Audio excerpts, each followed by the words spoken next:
Liberalism के ऊपर हमारी क्लास चल रही है और इसके अंतर्गत हमने बहुत सारी बातें हमने किया। हमारी क्लास अभी तक किस-किस के ऊपर होती है एक बार देख लीजिए। उसके बाद में ये कंटिन्यू करते हैं। हमने आइडियलिज्म हमने देख लिया, जिसको आप सामान्यतः क्लासिकल लिबरलिज्म के नाम से जानते हो। दूसरा हमने रियलिज्म देख लिया। रियलिज्म हमने देख लिया और उसके बाद में नियो रियलिज्म हमने देख लिया।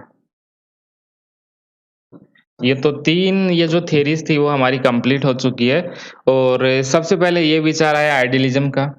उसके बाद में रियलिज़्म का विचार आया और रियलिज़्म में कुछ सुधार किया गया और सुधार के साथ में ये विचार आया।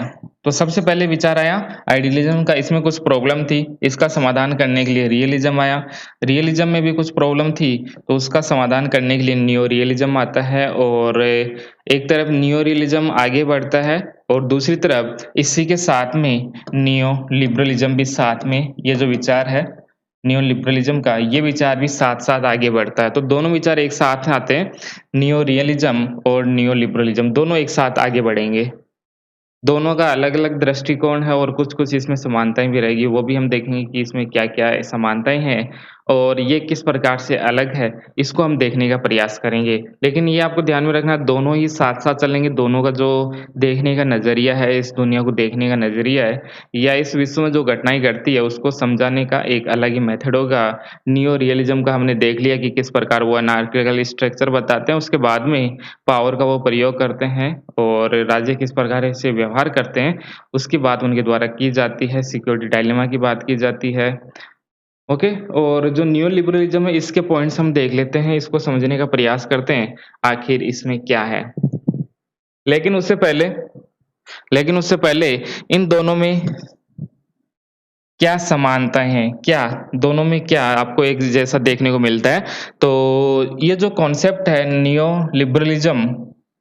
नियो लिबरलिज़्म इनका भी मानना है कि अंतर्राष्ट्रीय राजनीति में अराजकता है। बहुत महत्वपूर्ण पॉइंट पहला है, नियो लिबरलिज़्म भी मानता है ये जो वर्ल्ड स्ट्रक्चर है, ये एनार्किकल है। पूरी की पूरी ये जो दुनिया है, ये पूरा विश्व है, इसके अंदर जो आपको स्ट्रक्चर दिखाई दे रही है, ये एनार्किकल है और प्राथमिक अभिकर्ता के रूप में राज्य की भूमिका को भी ये स्वीकार करता है। ये कहता है कि स्टेट भी मैन एक्टर होता है, स्टेट की भूमिका को भी ये स्वीकार करता है, लेकिन स्टेट के साथ में नॉन स्टेट एक्टर्स की भी भूमिका को ये स्वीकार करता है। दोनों की भूमिका को स्वीकार ये करता है और ये जो वर्ल्ड है ये एनार्किकल है। ये इसका भी मानना है न्यू लिबरलिज़्म ये मानता है कि एनार्किकल है।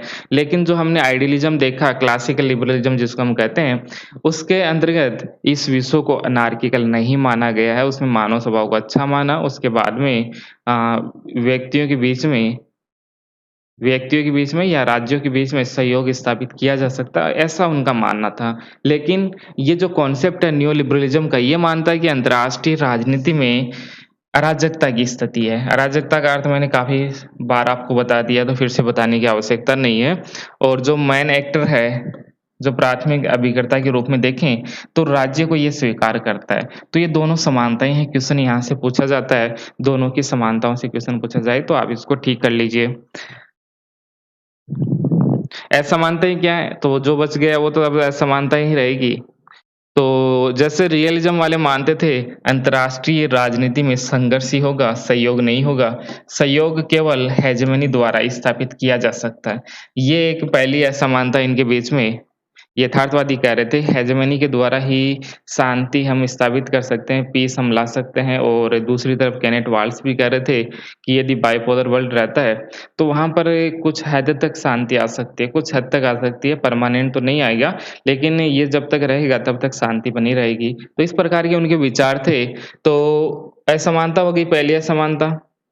जबकि नव उदारवादी मानते हैं कि राष्ट्रों के मध्य राजनीतिक, आर्थिक और सांस्कृतिक संबंध युद्ध की संभावनाओं को कम करते हैं। इसको हम एक्सप्लेन करेंगे और इसी बिंदु के ऊपर पूरा नियो लिबरलिज़्म आधारित है। इसी के ऊपर बेस्ड है पूरा नियो लिबरलिज़्म। इसको हम आगे एक्सप्लेन करेंगे। सहयोग को बढ़ाने पर सभी राष्ट्रों को लाभ होगा, ऐसी बात इनके द्वारा की जाती है नियो लिबरलिज़्म के द्वारा। नियो लिबरलिज़्म कहता है कि राजनीतिक, आर्थिक और सांस्कृतिक संबंध यदि हमारे दूसरे देशों के साथ में हो जाएँगे, इससे युद्ध की संभावना कम हो जाएगी।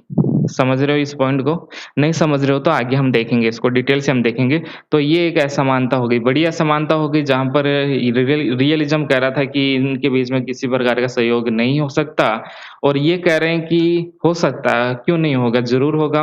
राजनीतिक, आर्थिक और सांस्कृतिक जो संबंध है, ये सभी युद्ध की संभावनाओं को कम करते हैं और सहयोग को बढ़ाने पर सभी राष्ट्रों को लाभ होता है। ये डिफ़रेंस है, ये एक बड़ा डिफ़रेंस है जो आपको देखना है। चलो आगे बढ़ते हैं। ये जो बिंदु आपको दिखाई दे रहा है, ये जो पॉइंट्स आपको दिखाई दे रहा है, इसी के अंतर्गत आपको दोनों कॉन्सेप्ट और अच्छे से क्लियर हो जाएगा, रियलिज़्म और न्यू लिबरलिज़्म या लिबरलिज़्म आप इसको कह लीजिए एक बार। तो इन दोनों को यदि आप समझ जाते हो, तो आपका जो भी कॉन्सेप्ट है, वो क्लियर हो जाएगा। ज़ीरो से एम क्या होता है? ज़ीरो से एम गेम हम पढ़ेंगे इसको, गेम थ्योरी के अंदर डिटेल से पढ़ेंगे, लेकिन ज़ीरो आपको यहाँ पर दिखाई दे रहा है, जिसका अर्थ है किसी एक देश का यदि फ़ायदा होता है, तो दूसरे देश का नुकसान होता है। जैसे किसी एक देश को फ़ायदा हुआ 100 का, 100 पॉइंट्स का किसी एक देश को फ़ायदा हुआ, तो जो दूसरा देश है, उसको माइनस का नुकसान होगा। इतना ही नुकसान दूसरे देश को होगा और यदि आप इनको ऐड करोगे, सम इसको आप करोगे, तो आपके पास में आएगा 0। जिसका अर्थ है रियलिज़्म के अंतर्गत एक का लाभ होने पर दूसरे को हानि ही होगी। कैसे? यदि कोई युद्ध होता है या किसी अन्य प्रकार से उनके बीच में रिलेशन बनता है, तो एक देश यदि जीत जाता है तो दूसरा बुरी तरह हार जाता है। जितना वो पहला देश जीतेगा, उतना ही दूसरा देश हार जाएगा। इसको और डिटेल से हम गेम थ्योरी के अंतर्गत देखेंगे, लेकिन ज़ीरो सम गेम है, वो रियलिज़्म से जुड़ा हुआ है। रियलिज़्म से जुड़ा हुआ है, जिसमें हम कहते हैं यदि किसी एक राष्ट्र को विजय प्राप्त होती है या विजय के रूप में 100 पॉइंट्स मिलते हैं किसी एक राष्ट्र को और यदि एक जीत जाता है तो दूसरा उतने ही पॉइंट से हार जाएगा, यानी -100 हम कर देंगे और इनको आप यदि सम करोगे, सम सम आप करोगे तो आपका आएगा 0। इसी को कहा जाता है ज़ीरो सम गेम और यही है रियलिज़्म का आधार। यही है रियलिज़्म का आधार। अगला पॉइंट देखिए आप। बेसिक चीज़ें बता रहे हैं जिससे आपको आपकी समझ बेहतर हो। दूसरा है लिबरलिज़्म, लिबरलिज़्म ऐसा नहीं कहता है। लिबरलिज़्म क्या कहेगा? लिबरलिज़्म कहेगा एक की हार होने पर सॉरी एक यदि जीत जाता है तो इसका अर्थ ये नहीं होगा कि दूसरा भी हार जाएगा, बुरी तरह हार जाएगा, ऐसा नहीं होगा। कैसे? यदि किसी एक देश को 100 पॉइंट्स का फ़ायदा होता है, तो दूसरे को ये ज़रूरी नहीं कि -100 का हो, दूसरे को 20 का भी फ़ायदा हो सकता है। यदि दोनों देशों को फ़ायदा हो रहा है, तो इनके बीच में क्या हो सकता है? सहयोग हो सकता है। इनके बीच में सहयोग हो सकता है और ऐसा आप इस वर्ल्ड के अंतर्गत देखोगे कि यदि हम अमेरिका के साथ में रिलेशन बनाते हैं, तो अमेरिका को भी इससे फ़ायदा होगा, अमेरिका को ज़्यादा हो सकता है और हमें कम हो सकता है, लेकिन फ़ायदा सभी को होगा। यदि आप नेपाल के साथ में रिलेशन बना रहे हो, तो फ़ायदा दोनों देशों को होगा, किसी को ज़्यादा हो सकता है, किसी को कम हो सकता है। लेकिन ऐसा नहीं है कि इसमें एक को पूरी तरह लाभ हो जाएगा और दूसरे को हानि हो जाएगा, ऐसा नहीं होता है। लेकिन ऐसा माना जाता है कि एक को लाभ होगा तो दूसरे को बुरी तरह हानि हो जाएगी, ऐसा माना गया रियलिज़्म के अंतर्गत। लेकिन नॉन ज़ीरो सम जो गेम है, ये लिबरलिज़्म का आधार है और इसमें कहा गया कि यदि किसी एक को 100 पॉइंट्स का फ़ायदा होता है, तो दूसरे को इसका अर्थ ये नहीं है कि दूसरे को -100 का होगा, दूसरे को भी लाभ प्राप्त हो सकता है। ऐसे में इनका आप टोटल करोगे तो ये क्या रहेगा? 0 नहीं आएगा, नॉन ज़ीरो आएगा ये और यदि आप टोटल करोगे तो 120 हो जाएगा। ये क्या है? नॉन ज़ीरो, ये 0 नहीं है, ये 0 नहीं है, ओके? इसी को कहा गया नॉन ज़ीरो सम गेम। इसको हमने सम किया तो 120 आया और ये 0 नहीं आया, यानी इसका अर्थ है दोनों देशों को फ़ायदा हो रहा है, दोनों देशों को फ़ायदा होता है यदि रिलेशन बनाते हो आप। ओके, तो ये पॉइंट्स आपको समझ में आ गया होगा। रियलिज़्म और लिबरलिज़्म का जो बेस है वो इसी के आधार पर हम समझ सकते हैं। ऐसा ही एक कॉन्सेप्ट सबसे लास्ट में बताऊँगा मैं, जब ये न्यू लिबरलिज़्म खत्म हो जाएगा, वहाँ भी ऐसा ही एक और कॉन्सेप्ट देखेंगे जो इनके डिफरेंस को बहुत बेहतर तरीके से बताए। ये समझ आ गया होगा? काफ़ी आसान है, कितना आसान भाषा में आपको बताया है, तो समझ में तो आना ही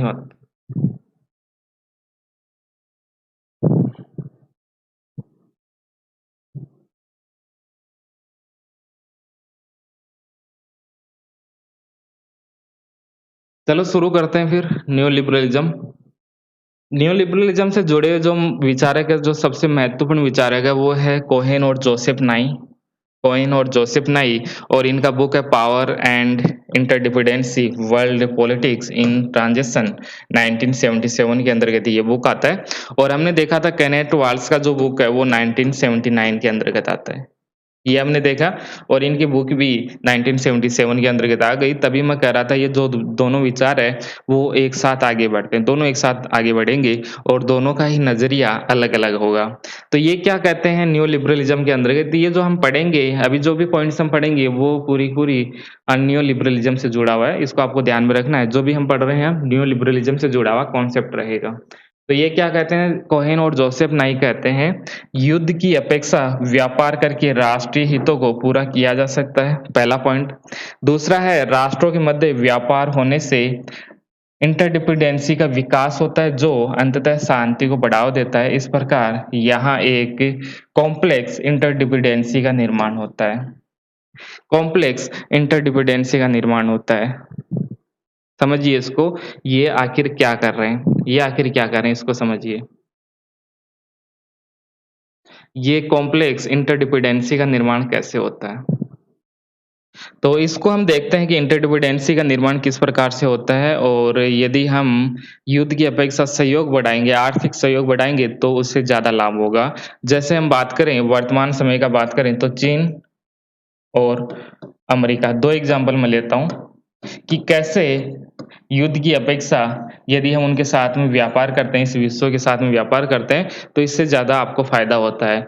चीन के द्वारा यदि भारत पर हमला किया जाता है हमला किया जाता है, तो इससे दोनों देशों को नुकसान होगा। दोनों देशों को इससे नुकसान होगा, पहला पॉइंट। दूसरा पॉइंट ये है कि हमला कर दिया, इससे चीन को भारी नुकसान हुआ, भारत को भी भारी नुकसान हुआ, लेकिन इससे इनको लाभ क्या हुआ? चीन ने भारत पर आक्रमण किया, इससे इनको लाभ क्या हुआ? क्या इससे इनको किसी प्रकार का लाभ हुआ? नहीं, इसको तो काफ़ी ज़्यादा नुकसान हो गया और रिलेशन हमेशा के लिए खराब हो गए। ऐसे में अब चीन क्या करेगा? चीन अब युद्ध की जो नीतियाँ हैं इसको नहीं अपनाएगा।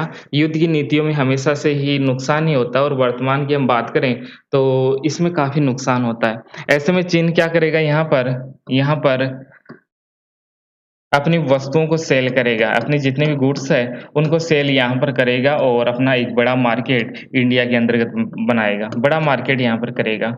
तो इससे उनको ज़्यादा लाभ होगा, इससे चीन को ज़्यादा लाभ होगा। और यदि युद्ध किया तो युद्ध से क्या लाभ होगा? युद्ध से कुछ नहीं हुआ, युद्ध से थोड़ी भूमि ले लेगा, उससे क्या होगा इनको? इससे इनका इकोनॉमिक डेवलपमेंट नहीं होगा, इकोनॉमिक के रूप में इसका जो ग्रोथ है, इस पर कोई बड़ा इफ़ेक्ट चीन के ऊपर नहीं पड़ेगा। लेकिन यदि ये अपना मार्केट यहाँ पर इस्टेब्लिश कर लेता है चीन ने, तो इनको फ़ायदा होता है। इसलिए इसलिए भारत और चीन के बीच में यदि आप सोचते हो कि कोई बड़ा युद्ध हो जाए, तो ये आपकी गलती होगी। आप समझ ही नहीं पा रहे हो इंटरनेशनल पॉलिटिक्स को या इंटरनेशनल रिलेशन को। युद्ध कभी नहीं हो सकता, बॉर्डर पर हो सकता है, हल्का-फुल्का हो सकता है, इससे बड़ा कोई युद्ध नहीं हो सकता। बॉर्डर पर हो सकता है, इधर से हो सकता है, उधर से हो सकता है, लेकिन ये बड़ा युद्ध नहीं हो सकता, क्योंकि ये दोनों एक-दूसरे पर अंतर्निर्भर है। दूसरी बात, चीन को इससे ज़्यादा फ़ायदा हो रहा है। चीन अपनी वस्तुएँ यहाँ पर बेच रहा है, तो इससे ज़्यादा फ़ायदा हो रहा है। वहाँ पर जो कॉस्ट आती है किसी वस्तु को बनाने में, वो काफ़ी कम आती है, और वहाँ का पूरा स्ट्रक्चर, वहाँ का पूरा-पूरा जो हम देखते हैं इकोसिस्टम, इसी प्रकार से डेवलप किया गया है कि सभी जो वस्तुएँ वहाँ पर बन सकें, वो किसी भी वस्तु की कॉपी कर सकते हैं। आप यदि कुछ भी दोगे उनको, एक मोबाइल दोगे तो वो उसको कॉपी करके आपके सामने रख देंगे। कुछ भी आप उनको दीजिए वो उनकी कॉपी कर देंगे। तो इस रूप में अपना बिज़नेस वो इस रूप में फैलाते हैं और इनको ज़्यादा फ़ायदा होता है, युद्ध से फ़ायदा नहीं होता। यही न्यू लिबरलिज़्म में कहा गया कि युद्ध की अपेक्षा यदि आप उनके साथ में आर्थिक संबंध बनाते हो, इकोनॉमिक रिलेशन आप उनके सामने स्थापित करते हो, तो आपको ज़्यादा फ़ायदा होगा। इसी प्रकार से अमेरिका की हम बात करें तो अमेरिका का रिलेशन यदि हम देखें लैटिन अमेरिका देशों के साथ में, लैटिन अमेरिका के देशों के साथ में आप देखोगे और यूरोप के साथ में आप देखोगे, यदि इनके साथ में युद्ध करता है तो अमेरिका को क्या फ़ायदा होगा? अमेरिका को कोई फ़ायदा यहाँ पर नहीं होता युद्ध करने से, लेकिन यदि ये पूरे विश्व में अपने माल को सप्लाई करता है, जो भी ये बनाता है माल को सप्लाई करता है, तो इसको ज़्यादा फ़ायदा होगा। इसको ज़्यादा फ़ायदा होगा, ओके? तो इसलिए कहा जा रहा है कि युद्ध की अपेक्षा इकोनॉमिक यदि आप रिलेशन बनाओगे तो प्रत्येक राष्ट्र को फ़ायदा होता है। ये पॉइंट्स आपको समझ में आ गया होगा, यही न्यू लिबरलिज़्म के अंतर्गत कहा जा रहा है। अगला पॉइंट और देखते हैं, इसको और बेहतर तरीके से समझते हैं कि इनके बीच में इंटरडिपेंडेंसी कैसे इनके बीच में कॉम्प्लेक्स कॉम्प्लेक्स इंटरडिपेंडेंसी का निर्माण कैसे हुआ? एक एग्ज़ाम्पल लीजिए भारत का, एक लीजिए चीन का और एक लीजिए अफ्रीका देशों का और यहाँ पर एग्ज़ाम्पल लीजिए अमेरिका और अमेरिका के साथ में आप यूरोप भी ले सकते हो। अमेरिका के साथ में यूरोप आप ले लीजिए। इनके बीच में एक कॉम्प्लेक्स स्ट्रक्चर का कैसे निर्माण होगा, इंटरडिपेंडेंसी का निर्माण कैसे होगा? जैसे चीन और अमेरिका के बीच का जो रिलेशन है वो इंटरडिपेंडेंसी के आधार पर बेस्ड होगा। यहाँ पर अमेरिका का जो रिलेशन अमेरिका को जो रॉ मटेरियल है, कच्चा जो सामग्री है, वो यहाँ अफ्रीका से मिलेगा। यूरोप को भी यहीं से मिलेगा अफ्रीका से, ओके? और चीन को अपनी वस्तुएँ बेचना है, तो वो भारत के अंतर्गत अपनी वस्तुएँ बेचेगा। वो अपनी वस्तुएँ अफ्रीका के अंतर्गत बेचेगा और अमेरिका को यदि कुछ वस्तुओं का निर्माण करना है, कुछ सस्ती वस्तुओं का निर्माण करना है, तो वो अपने सभी काम इसी चीन से करवाएगा। इसी चीन के वो सभी काम करवाएगा। इसके अलावा हम बात करें तो कुछ ऐसी वस्तुएँ होती है जो भारत में बनती है, किसी वस्तु का एक पार्ट्स हो सकता है कि वो भारत में बन जाए, उसका एक पार्ट्स अमेरिका में बन जाए, उसी का एक पार्ट्स चीन में बन जाए और उसी से जुड़ा जो रॉ मटेरियल है, वो आपको अफ्रीका जैसे देशों के अंतर्गत मिल जाए। अफ्रीका जैसे देशों के अंतर्गत मिल जाए, तो ये सभी एक दूसरे पर इंटरडिपेंडेंस है। जैसे चीन का इकोनॉमिक डेवलपमेंट तभी होगा जब वो भारत में अपनी वस्तुएँ बेचेगा और जो रॉ मटेरियल है वो या तो इनको अफ्रीका से मिलेगा या चीन के अंतर्गत भी काफ़ी रॉ मटेरियल है पहले से ही, तो वहाँ से उनको मिल जाता है। और चीन और अमेरिका के बीच का रिलेशन हम देखें तो अमेरिका लगभग जो वस्तुओं का निर्माण करता है वो चीन के अंतर्गत ही होता है। जैसे आईफ़ोन की आप बात करते हैं, जितने भी अमेरिका के जो प्रोडक्ट है, वो रिसर्च ज़रूर अमेरिका के अंतर्गत होते हैं, जो लेकिन जो बनाने का काम है, इनके जो मैन्युफैक्चर जिनके जो इंडस्ट्री होते हैं यहाँ पर, सभी चीन के अंतर्गत लगे हुए हैं। उन्हीं के द्वारा अमेरिकी वस्तुओं का निर्माण किया जाता है क्योंकि वो लो कॉस्ट के अंतर्गत ये सब बना देते हैं। तो अमेरिका भी इसी चीन के ऊपर अंतर्निर्भर है, इंटरडिपेंडेंस है इनके बीच में। यदि यदि इनके बीच में युद्ध होता है, तो इनको तो नुकसान होगा और ये इनके बीच में व्यापार चलता रहेगा, तो इनको सभी को फ़ायदा हो रहा है। भारत, अफ्रीका है, अमेरिका है, चीन, इन सब से फ़ायदा उठाएगा।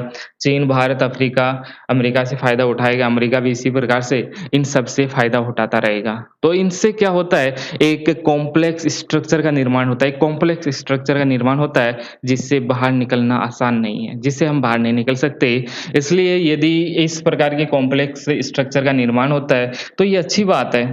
तो ये अच्छी बात है क्योंकि जब आपके पास में कॉम्प्लेक्स स्ट्रक्चर बन गई है इकोनॉमिक रूप से, तो इनके बीच में जो युद्ध की संभावनाएँ हैं, वो कम हो जाएगी। युद्ध की संभावनाएँ कम हो जाएगी और इनको सभी को लाभ होगा। ये एक दूसरे पर निर्भर है। अफ्रीका भारत के ऊपर निर्भर रहेगा, भारत अमेरिका के ऊपर, अमेरिका चीन के ऊपर और चीन भारत, अफ्रीका, अमेरिका के रूप पर निर्भर रहेगा। इस प्रकार से एक कॉम्प्लेक्स स्ट्रक्चर चलता है और इससे सभी को लाभ होता है। यही बात जोसेफ और कोहेन कर रहे हैं। समझ आ गया होगा कॉम्प्लेक्स स्ट्रक्चर किस प्रकार से काम करती है? ओके, यही बात हमने देखा कि युद्ध की अपेक्षा व्यापार करके राष्ट्रीय हितों को पूरा किया जा सकता है और दूसरा राष्ट्रों के मध्य व्यापार होने से इंटरडिपेंडेंसी का विकास होता है जो अंततः शांति को बढ़ावा देता है। इसी प्रकार यहाँ पर एक जटिल अंतर्निर्भरता का निर्माण होता है। सभी एक दूसरे के ऊपर निर्भर होना शुरू कर देते हैं, वो इसके ऊपर, वो इसके ऊपर। ऐसे में इनके बीच में युद्ध नहीं होगा और अपना इकोनॉमिक डेवलपमेंट लगातार करेंगे। सभी को इससे फ़ायदा होगा। इस कॉम्प्लेक्स इंटरडिपेंडेंसी से या ये जो कॉम्प्लेक्स स्ट्रक्चर बनी है, इससे सभी राष्ट्रों को लाभ होगा। और देखिए न्यू लिबरलिज़्म और बेहतर तरीके से आप समझिए इस एग्ज़ाम्पल के माध्यम से। तो ये आपके पास में है कंपैरेटिव प्रॉफिट, तुलनात्मक लाभ किस प्रकार से होता है?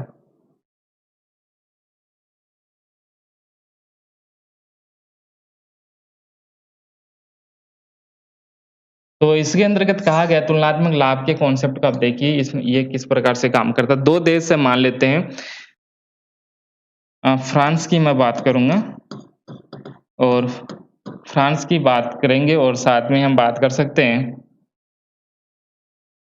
चीन की हम बात कर सकते हैं या जापान की बात कर लीजिए।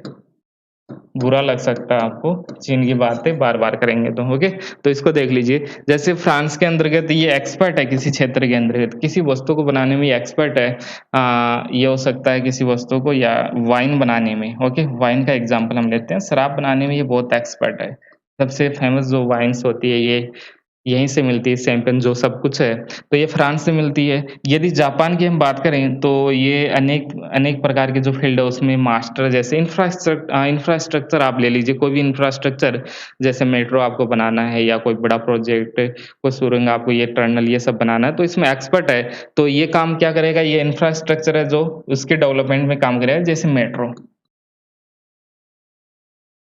अब क्या है, यदि ये फ्रांस वाला मेट्रो को बनाए, तो ये इसमें एक्सपर्ट नहीं है। ये एक्सपर्ट नहीं है, ये एक्सपर्ट है केवल वाइन बनाने में या शैंपेन ये सब बनाने में एक्सपर्ट है। ऐसे में फ्रांस जब वाइन और शैंपेन ये सब बनाने में एक्सपर्ट है, तो वो लो कॉस्ट के अंतर्गत इसको बनाएगा। लो कॉस्ट के अंतर्गत कम कीमत पर इसको बना देगा और यदि फ्रांस मेट्रो को बनाने लगे, तो इसको काफ़ी नुकसान हो जाएगा, इसका जो कॉस्ट है वो काफ़ी हाई आ जाएगा और इनके पास में एक्सपर्ट भी नहीं है, समझते जाइए आप भी। और दूसरा पॉइंट हम जापान की हम बात करें, तो जापान जैसा जो देश है, वो मेट्रो बनाने में अच्छा है, मेट्रो और जो भी इंफ्रास्ट्रक्चर और हम देखते हैं, वो बनाने में अच्छा है, लेकिन जापान वालों को भी वाइन ये सब चाहिए, लेकिन जब जापान के द्वारा वाइन बनाया जाएगा, तो वो काफ़ी महँगा पड़ेगा, लेकिन जब जापान वालों के द्वारा मेट्रो बनाया जाता है, तो वो लो कॉस्ट में बना सकता है। ऐसे में इसमें कहा गया है कि आप जिस क्षेत्र में, जिस फ़ील्ड में एक्सपर्ट हो, वो ही आप काम कीजिए, वही आप काम कीजिए। जैसे फ्रांस वाला अपनी जो वाइन है, वो जापान को दे देगा, इससे क्या हुआ, जापान को भी फ़ायदा होगा क्योंकि उसको लो कॉस्ट में मिल जाएगा और यदि वो खुद से बनाता तो उसको काफ़ी हाई कॉस्ट आता। उसी प्रकार से फ्रांस क्या करेगा, फ्रांस भी इनसे मेट्रो ले लेगा। इनको भी लो कॉस्ट में ये मिल जाएगा। इससे इन दोनों को ही फ़ायदा हुआ, कंपैरेटिव यहाँ पर गेन हो गया, तुलनात्मक रूप से इनको लाभ प्राप्त हो रहा है। दोनों को यहाँ पर लाभ प्राप्त हो रहा है, फ्रांस को भी और जापान को। इस प्रकार से इंटरडिपेंडेंसी का निर्माण ये भी इंटरडिपेंडेंसी का निर्माण होता है यहाँ पर भी। एक कॉम्प्लेक्स स्ट्रक्चर, एक कॉम्प्लेक्स जो इंटरडिपेंडेंसी है, लगातार यहाँ पर बढ़ती जाएगी। ओके? तो ये समझ में आ गया होगा आपके। तो यहाँ पर न्यू लिबरलिज़्म वाले कह रहे हैं, यदि आप सहयोग को बढ़ाना चाहो, तो सहयोग बढ़ सकता है। आइडियलिज़्म में हमने केवल इतना देखा था, जो ऑर्गनाइज़ेशन और इंटरनेशनल लॉ है, उनके द्वारा जो कॉन्फ्लिक्ट है उसको हम पीस में चेंज कर सकते हैं, रेगुलेट कर सकते हैं और वे कुछ कॉर्पोरेशन भी कर सकते हैं, ऐसी बात उनके द्वारा कही गई। लेकिन यहाँ पर इकोनॉमिक जो फैक्टर है, इसके ऊपर फ़ोकस किया जा रहा है, इकोनॉमिक फैक्टर के ऊपर फ़ोकस यहाँ पर किया जा रहा है। आर्थिक गतिविधियों यदि आप ज़्यादा से ज़्यादा करोगे इकोनॉमिक एक्टिविटी, तो राष्ट्रों के मध्य सहयोग बढ़ेगा, धीरे-धीरे इनके बीच में सहयोग बढ़ेगा। ये सब इस प्रकार से इसको एक्सप्लेन करते हैं न्यू लिबरलिज़्म वाले।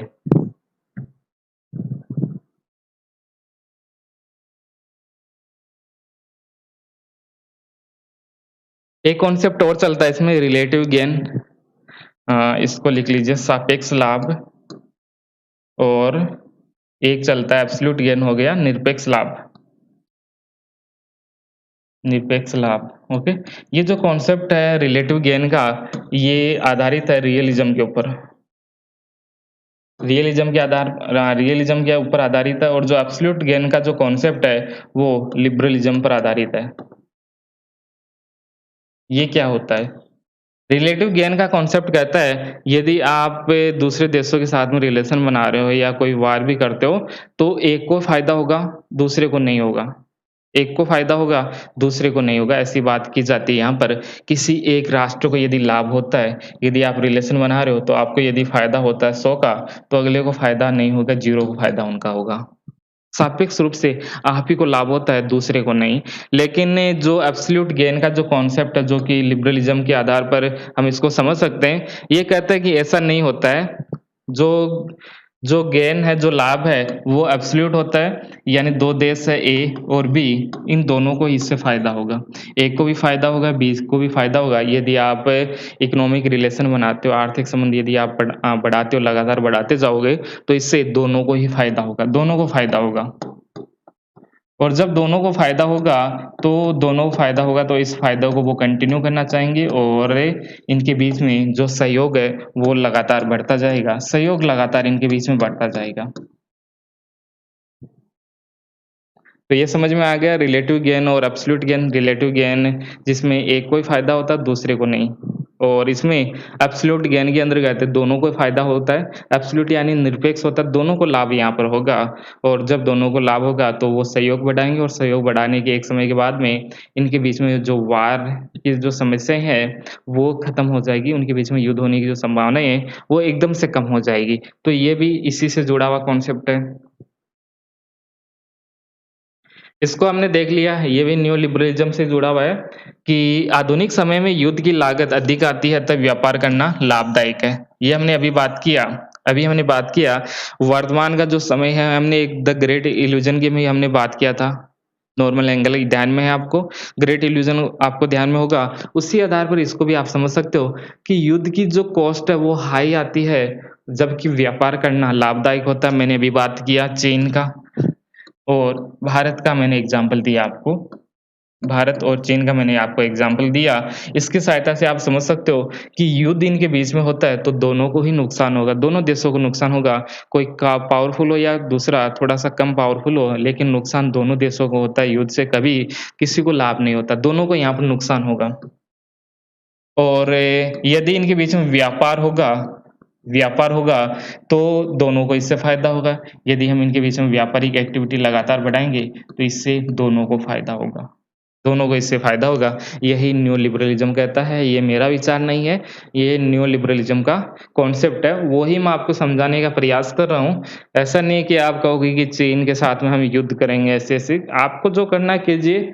मेरा काम है ये सब आपको बताना कि न्यू लिबरलिज़्म आखिर क्या कहता है। उसी के आधार पर मैं एग्ज़ाम्पल दे रहा हूँ और इन हम पढ़ रहे हैं और इसमें हमने काफ़ी बातें कर ली है कि राष्ट्रों के मध्य सहयोग स्थापित हो सकता है, व्यापारिक गतिविधियों द्वारा सांस्कृतिक एक-दूसरे के साथ में रिलेशन बनाते हुए विचारधारा के आधार पर भी राष्ट्रों के मध्य सहयोग स्थापित हो सकता है। कुछ किताबें और देख लीजिए जोसेफ नाई और रॉबर्ट कोहेन की। तो ये बुक है transitional relation and world politics 1972 के अंतर्गत ये बुक आती है। दूसरी है after hegemony cooperation and disorder in the world politics 1984 Robert Cohen के द्वारा ये बुक लिखी गई है।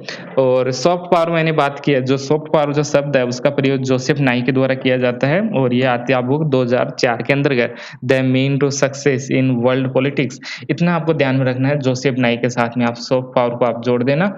और यदि बुक का नाम पूछे सॉफ्ट पावर है, तो आप जोसेफ नाई को आप टिक कर देना। जोसेफ नाई को आप टिक दे कर देना। ये हो गया ट्रांजिशनल रिलेशन, ये सब हो गया। और एक बुक और है नीचे, neo realism and it's critics. तो ये हो जाएगा रॉबर्ट कोहेन जो कि 1986 के अंतर्गत आती है। 1986 के अंतर्गत ये बुक आती है, तो इसको भी आप नोट कर लीजिए। तो ये बुक्स हो गई, मुख्य-मुख्य जो किताबें हैं वो हो गई रॉबर्ट कोहेन और जोसेफ नाई की। उम्मीद है कि आप सबको समझ में आ रहा होगा। आगे चलते हैं। न्यू लिबरलिज़्म का जो कॉन्सेप्ट है वो मोटा-मोटा खत्म हो गया। कुछ और पार्ट्स हम देखते हैं कि इसको हम कितने भागों में बाँट सकते हैं, ये सब भी हमारे लिए ज़रूरी है पढ़ना।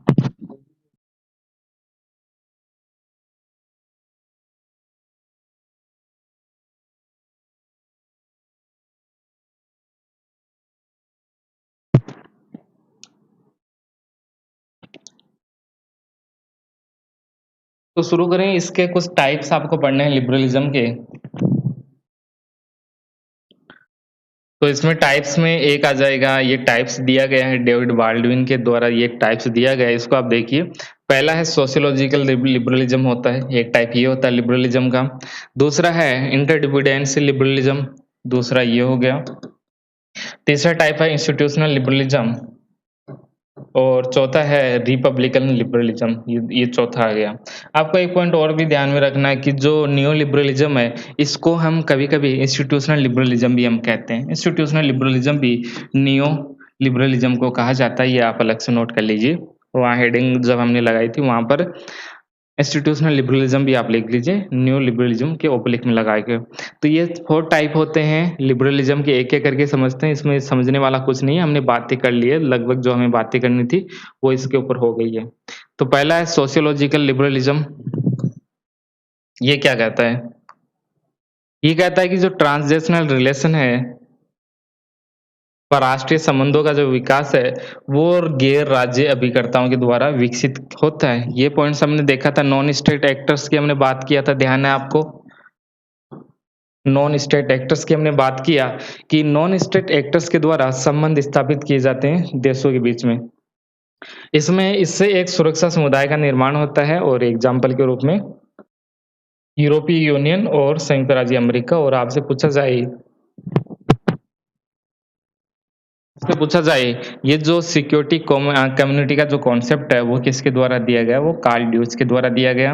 आपको पूछे कम्युनिकेशन थ्योरी किसके द्वारा दी गई? तो कम्युनिकेशन थ्योरी भी कार्ल ड्यूस के द्वारा दिया गया। इसको समझते हैं कि ये क्या है? Sociological liberalism. इसको समझिए।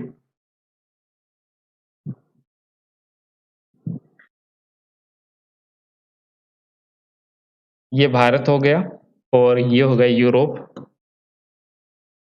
ये हो गया यूरोप।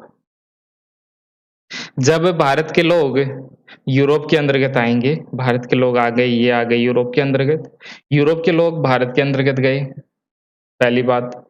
इनके बीच में कई सारी मल्टीनेशनल कंपनीज़ आ गई, ये हो गई। यहाँ पर एक देश के जो प्रोफ़ेसर है, वो दूसरे देशों के अंतर्गत गए, प्रोफ़ेसर यहाँ पर गए, यानी ये भाग हो गया सिविल सोसाइटी का, सिविल सोसाइटी के लोग हो गए ये। Civil society. तो भारत और यूरोप की हम बात करें, तो इनके बीच का जो रिलेशन है, वो किस प्रकार से आगे बढ़ रहा है? नॉन स्टेट एक्टर्स के द्वारा।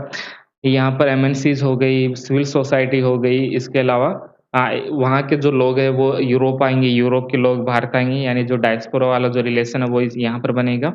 और और भी एग्ज़ाम्पल आप इसमें ले सकते हो, जैसे इनके बीच में डब्ल्यूटीओ के द्वारा एक रिलेशन बनेगा और इसके साथ में यूएनओ। तो ये सभी इनके बीच में रिलेशन को बनाएँगे, इनके बीच में जो संबंध है वो बनाएँगे और इससे एक-दूसरे को ये जानना शुरू कर देंगे। भारत वाले यूरोप आएँगे तो यूरोप को जानना शुरू कर देंगे, यूरोप वाले भारत में जाना शुरू कर देंगे। इनके बीच का जो रिलेशन है वो मजबूत रिलेशन हो जाएगा और जब राष्ट्रों के बीच में मजबूत रिलेशन हो जाएगा, वो सभी एक-दूसरे को अपना ही समझने लग जाएँगे कि भारत और भारतीय भारतीय यूरोप वाले को एक जैसा समझने लग जाएँगे, यूरोप वाले भारतीयों को एक जैसा समझने लग जाएँगे। इससे इससे एक सिक्योरिटी कम्युनिटी का डेवलपमेंट होता है। और दूसरा एग्ज़ाम्पल लीजिए इसको बेहतर तरीके से समझने के लिए। ये है यूरोप और यूरोप के अंतर्गत कई सारे देश हैं। यूरोप के अंतर्गत अंतर्गत कई सारे देश हैं। इनके बीच का रिलेशन आपको दिखाई दे रहा है। सोशियोलॉजिकल यानी एक-दूसरे से लोग मिलते हैं, लोग दूसरे लोगों से यहाँ पर मिलते हैं और भी कई सारी एक्टिविटी करते हैं। डब्ल्यूटीओ के द्वारा हो सकती है, यूएनओ के द्वारा हो सकती है, सिविल सोसाइटी के द्वारा हो सकती है, एमएनसीज़ के द्वारा हो सकती है, डायस्पोरा के द्वारा हो सकती है। इनसे इनके बीच का एक बेहतर रिलेशन बनता है। एक-दूसरे से ये जब मिलते हैं, ये सभी लोग एक-दूसरे से संपर्क में आते हैं, तो एक-दूसरे से इनके बीच का जो रिलेशन है वो काफ़ी अच्छा हो जाता है। इसके बाद में क्या होगा, ये सभी देश एक जगह हो जाएँगे, ये सभी देश एक जगह हो जाएँगे। इनका बॉर्डर ज़रूर रहेगा लेकिन जो लोग हैं उनके बीच में कोई भी उनके बीच में कभी भी युद्ध जैसा जो माइंडसेट होता है वैसा नहीं बनेगा कि उनके युद्ध करेंगे, हम ऐसा करेंगे, ऐसा नहीं करेंगे, ऐसा उनके मन में कभी नहीं आता है। जब सभी लोग एक-दूसरे से मिल जाएँगे, इससे एक सुरक्षा समुदाय का निर्माण होगा, सुरक्षा समुदाय का निर्माण होगा, सिक्योरिटी कम्युनिटी। एक कम्युनिटी बन गया। क्या यहाँ पर हम बात करें फ्रांस वाले लोग यहाँ पर जर्मनी के अंतर्गत चले गए, ओके? दोनों मिलके अच्छे से रहते हैं, तो दोनों एक-दूसरे पर आक्रमण थोड़ी करेंगे। आपको क्या लगता है दोनों देश एक-दूसरे पर आक्रमण कर सकते हैं? नहीं, हमें लगता है कि ये कहाँ आक्रमण एक-दूसरे पर करेंगे। इससे एक सुरक्षा हो जाएगा, एक सिक्योरिटी आ जाएगा। इनको सिक्योरिटी के ऊपर किसी प्रकार का एक्सपेंडिचर उनको नहीं करना पड़ेगा। इससे क्या एक पूरा कम्युनिटी बनेगा जैसे फ्रांस है, जर्मनी है, बेल्जियम है, इंग्लैंड है, जिसको हम ब्रिटेन ये सब कहते हैं। इसके अलावा भी और सारे देश जैसे इटली है, इनके बीच में एक समुदाय बन जाएगा, एक कम्युनिटी बन जाएगा और ये सभी क्या हो जाएँगे सिक्योरिटी से जुड़ा हुआ एक कम्युनिटी बन जाएगा। एक दूसरे राष्ट्रों के बीच में सहयोग स्थापित हो जाएगा। तो जो डिफेंस से जुड़ा हुआ जो एक्सपेंडिचर करते हैं उसको खर्च करने की आपको अब आवश्यकता नहीं है। एक्सपेंडिचर अब आपका नहीं लगेगा। इससे क्या हो रहा है, ये एक सुरक्षा समुदाय हो गया। यही बात ड्यूज के द्वारा कही जा रही है और ये कहते हैं कि लगातार इनके बीच में जैसे-जैसे कम्युनिकेशन बढ़ेगा, ये क्या है? कम्युनिकेशन ही तो है, संचार ही तो है, बातचीत करेंगे, लगातार बातचीत करेंगे, एक-दूसरे के संपर्क में आएँगे, तो इससे एक सिक्योरिटी कम्युनिटी की स्थापना हो जाएगी और आपस में कभी भी राष्ट्र युद्ध नहीं करेंगे। उम्मीद है कि समझ में आ गया होगा पहला पॉइंट। एग्ज़ाम्पल हमने लिया, यूरोपीय यूनियन का हमने एग्ज़ाम्पल लिया। यूरोपीय यूनियन के जो राष्ट्र हैं, क्या आप सोचते हो कि उनके बीच में कभी युद्ध हो सकता है? नहीं, उनके बीच में युद्ध नहीं हो सकता। उनके बीच में युद्ध नहीं हो सकता। ये आप समझ रहे हो ट्रांज़िशनल रिलेशन हो गया भारत का दूसरे देशों के साथ में रिलेशन। लोग जब लोगों से मिलेंगे तो हमें पता चलेगा कि उनकी प्रॉब्लम क्या है, हमारी प्रॉब्लम क्या है और जब लोग एक-दूसरे से मिलेंगे तो इनकी सभी प्रकार की जो समस्याएँ हैं, इनके बीच में जो मतभेद होता है, वो सब समाप्त हो जाएगा और सभी मिल-जुल कर रहेंगे तो एक पूरा का पूरा सिक्योरिटी कम्युनिटी का अपने आप ही डेवलपमेंट हो जाएगा। यूरोपीय यूनियन का एग्ज़ाम्पल आप ले सकते हो। संयुक्त राज्य अमेरिका का एग्ज़ाम्पल ले सकते हो, जहाँ पर कई सारे स्टेट्स एक साथ में रहते हैं, तो ये भी एक सुरक्षा समुदाय का एग्ज़ाम्पल है। क्या अमेरिका के अंतर्गत जितने स्टेट है, 50 जो स्टेट है, उनके बीच में कभी वार हो सकता? नहीं, ऐसी कोई संभावना ही नहीं है। तो ये भी एक सिक्योरिटी कम्युनिटी का डेवलपमेंट यहाँ पर हो गया अमेरिका के अंतर्गत। दोनों ही बेहतर एग्ज़ाम्पल है और लगातार इनके बीच में कम्युनिकेशन होगा, तो इसी प्रकार से एक सिक्योरिटी कम्युनिटी का विकास होता रहेगा। ये है सोशियोलॉजिकल लिबरलिज़्म। ये कहता है इस लिबरलिज़्म में अंतर्गत कहा गया, लोग जब दूसरे लोगों से मिलेंगे समाजशास्त्र के अंतर्गत यही तो पढ़ते हैं कि लोग कैसा व्यवहार करते हैं, समाज कैसा व्यवहार करेंगे और जब सब आपस में मिलेंगे, तो एक बेहतर समाज का निर्माण होगा, एक बेहतर विश्व का निर्माण होगा, जिससे सभी सुरक्षित महसूस करेंगे, एक-दूसरे पर वार करने की सोचेंगे नहीं। तो ये आपको समझ में आ गया होगा। आगे देखते हैं कुछ पॉइंट्स और। क्वेश्चन देख लेते हैं यहाँ से किस प्रकार आते हैं। तो एक क्वेश्चन तो ये बन गया कि सिक्योरिटी कम्युनिटी की बात किसके द्वारा की गई, तो कॉल्ड्यूज के द्वारा ये बात की गई और ये क्या होता है, सोशियोलॉजिकल लिबरलिज्म क्या होता है, ये मैंने आपको बता दिया। और इसके अलावा कम्युनिकेशन थ्योरी किसके द्वारा दी गई है, वो कॉल्ड्यूज के द्वारा दी गई है। और आपको सोशियोलॉजिकल लिबरलिज्म समझना है, तो ये आप कम्युनिकेशन के द्वारा आराम से समझ सकते हो कि इन सब के बीच में यदि बेहतर कम्युनिकेशन होगा, तभी एक अच्छा रिलेशन बन पाएगा, जिससे युद्ध की संभावनाएँ कम हो जाए और इनके बीच में जो सहयोग है वो लगातार बढ़े। तो ये हो गया, इस प्रकार से क्वेश्चन बनते हैं यहाँ से सोशियोलॉजिकल लिबरलिज्म से। इसके अलावा एक क्वेश्चन बनता है कि वर्ल्ड सोसाइटी का कॉन्सेप्ट किसके द्वारा दिया गया? विश्व समाज। विश्व समाज की जो अवधारणा है, वो किसके द्वारा दी गई? ये क्वेश्चन भी पूछा जाता है। तो ये जॉन बटन की अवधारणा है, द वर्ल्ड सिस्टम इनकी बुक है और इसी के अंतर्गत वो विश्व समाज का कॉन्सेप्ट देते हैं और इसके अलावा कुछ और विचारक है इसमें, ये भी आपको ध्यान में रखना है। ये सभी समाजशास्त्रीय उदारवाद से जुड़े हुए 4 से 5 2 विचारक हैं, इनको आपको ध्यान में रखना है। वर्ल्ड सोसाइटी किसके द्वारा दिया गया और सिक्योरिटी कम्युनिटी का कॉन्सेप्ट किसके द्वारा दिया गया, तो ये क्वेश्चन पूछे जाते हैं। ये हमने देख लिया अभी।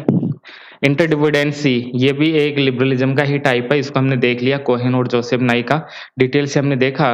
और ये जो बुक है पावर एंड इंटरडिपेंडेंसी, ये बुक 1977 के अंतर्गत लिखी गई थी और इन्हीं दोनों के द्वारा ये बुक लिखी गई। और इन सब के बारे में हमने बात कर ली, तो फिर से बात करने की आवश्यकता नहीं है। तो ये भी एक इसी का टाइप है लिबरलिज्म का। तीसरा है यहाँ पर इंस्टीट्यूशनल लिबरलिज्म, इसको देख लीजिए। इसी को हम न्यू लिबरलिज्म भी हम इसको कहते हैं। इसके लिए जो शब्द काम में लिया जाता है वो न्यू लिबरलिज्म इसी के लिए काम में लिया जाता है। और आपने देखा होगा जो आइडियलिज्म का जो कॉन्सेप्ट था हमारा, उसमें ऑर्गेनाइजेशन के ऊपर फोकस किया जाता है और ये कहा गया कि यहाँ पर नैतिकता सबसे महत्वपूर्ण है। जो आइडियलिज्म का कॉन्सेप्ट है उसमें नैतिकता के ऊपर फोकस किया गया। दूसरा, संगठन बनेंगे, इंटरनेशनल ऑर्गेनाइजेशन बनेंगे, उनके द्वारा शांति अपने आप स्थापित हो जाएगी, ऐसी बात इनके द्वारा कही गई। और उन्होंने कभी ऐसा नहीं कहा कि ये जो वर्ल्ड है वो अनार्किकल है। कभी आइडियलिज्म वाले ये नहीं कहते कि ये जो वर्ल्ड अनार्किकल है। अनार्किकल वर्ल्ड की बात न्यू लिबरलिज्म में भी करते हैं और न्यू रियलिज्म में भी करते हैं। न्यू वाले दोनों यहाँ पर अनार्किकल वर्ल्ड की बात करते हैं और कोई नहीं करता है, तो ये आपको ध्यान में रखना है। तो संस्थाओं के निर्माण के द्वारा शांति एवं सुरक्षा को बढ़ाया जा सकता है। यहाँ पर जो इंस्टीट्यूशन है, इंस्टीट्यूशन का जो यहाँ पर हम अर्थ लेंगे वो काफ़ी बड़ा होगा। इसमें ऑर्गेनाइज़ेशन इसी का एक पार्ट होता है, गवर्नमेंट को हम शामिल करते हैं, नॉन स्टेट एक्टर्स इन सभी को हम इसमें शामिल करते हैं। तो स्ट्रक्चर को आप इसमें शामिल कर सकते हो। आप जो स्ट्रक्चर से क्या मीनिंग समझते हो उसी को हम इंस्टीट्यूशन भी यहाँ पर कह सकते हैं। इस वर्ल्ड के अंतर्गत जो कुछ भी आपको दिखाई देता है, जिसके द्वारा कुछ न कुछ कंट्रोल किया जाता है, जिनकी भूमिका डिसीजन मेकिंग में होती है, उन सबको हम इंस्टीट्यूशन कह देंगे, जो कि मानव के व्यवहार को परिवर्तित करते हैं, मानव के व्यवहार को जो भी चेंज करते हैं, उन सबको हम इंस्टीट्यूशन कह देंगे।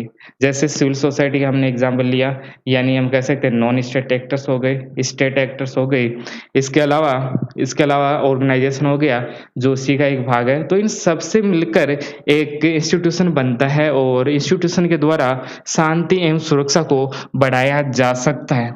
ध्यान से सुनिए, बढ़ाया जा सकता है। और आपने पढ़ा था आइडियलिज़्म के अंतर्गत शांति, और जो शांति है वो अपने आप आ जाएगी। पीसफुल एनवायरनमेंट संगठन के द्वारा अपने आप बन जाएगा। लेकिन ये क्या कह रहे हैं, लाया जा सकता है। ये जो इंस्टीट्यूशन होंगे इसके द्वारा शांति को लाने में प्रयास किया जाएगा, ऐसी बात इनके द्वारा कही जा रही है। इंस्टीट्यूशन क्या होते हैं? राज्य के व्यवहार पर नियंत्रित करना, जैसे कई सारे इंस्टीट्यूशन हो सकते हैं, ऑर्गेनाइजेशन हो सकता है, ब्यूरोक्रेसी हो सकता है, और कई सारे एग्रीमेंट हो सकते हैं, कोई कई सारी ट्रीटी हो सकती है, जिसके द्वारा व्यवहार में परिवर्तन किया जाए, उन सबको हम इंस्टीट्यूशन कहते हैं। तो ये सभी एक प्रकार से इंस्टीट्यूशन ही होते हैं।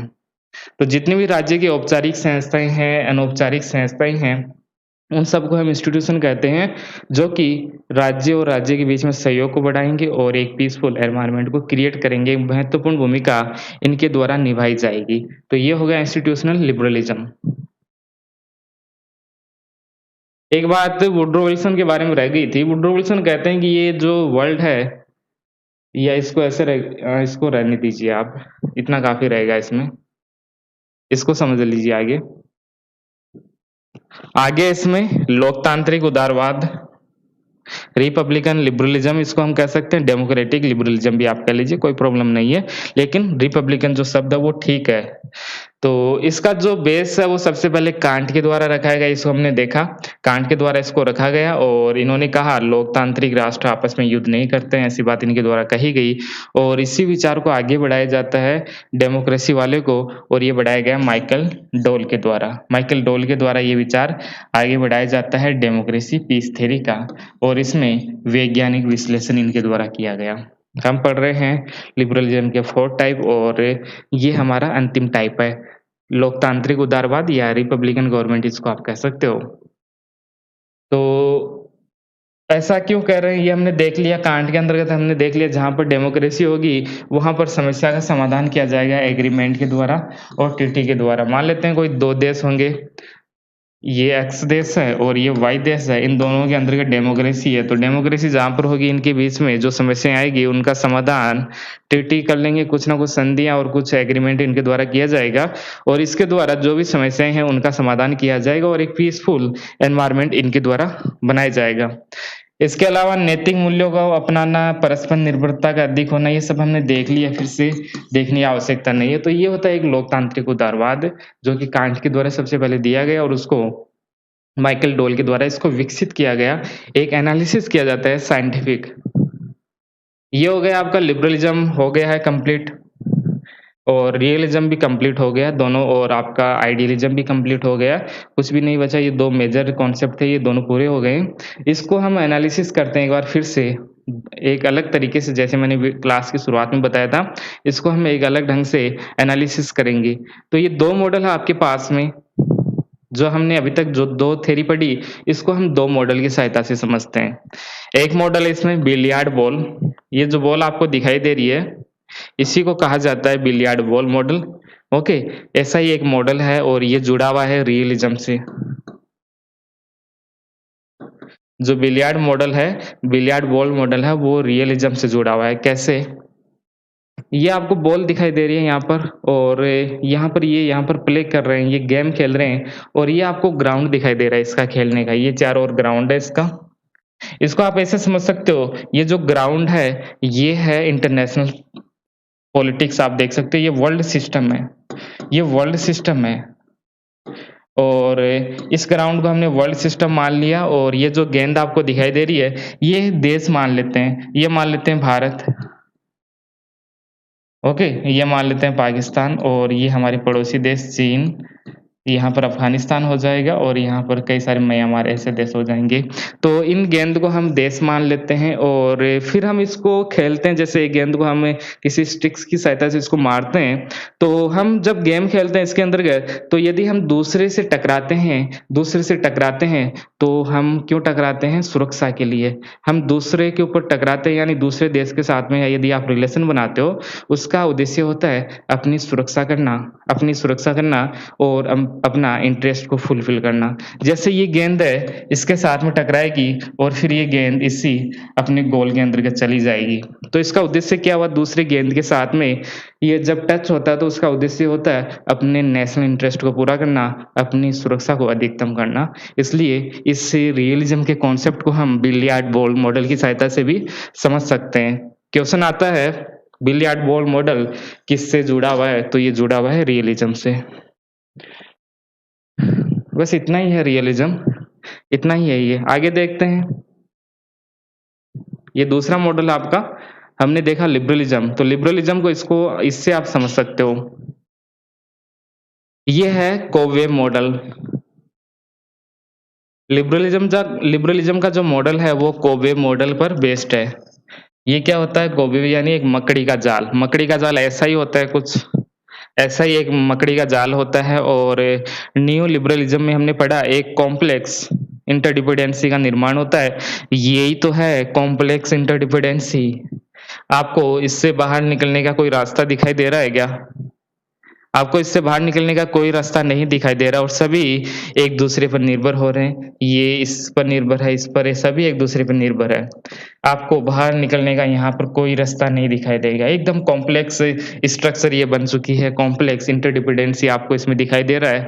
यही है कोवे मॉडल जिसमें हम इंटरडिपेंडेंसी के अंतर्गत ये सब कुछ पढ़ते हैं। तो कोवे मॉडल पूछे तो वो जुड़ा हुआ है लिबरलिज़्म से और यदि न्यू लिबरलिज़्म आए तो न्यू लिबरलिज़्म आप कर देना और इससे पहले जो हमने बिलियर्ड मॉडल देखा ये जुड़ा हुआ है रियलिज़्म से।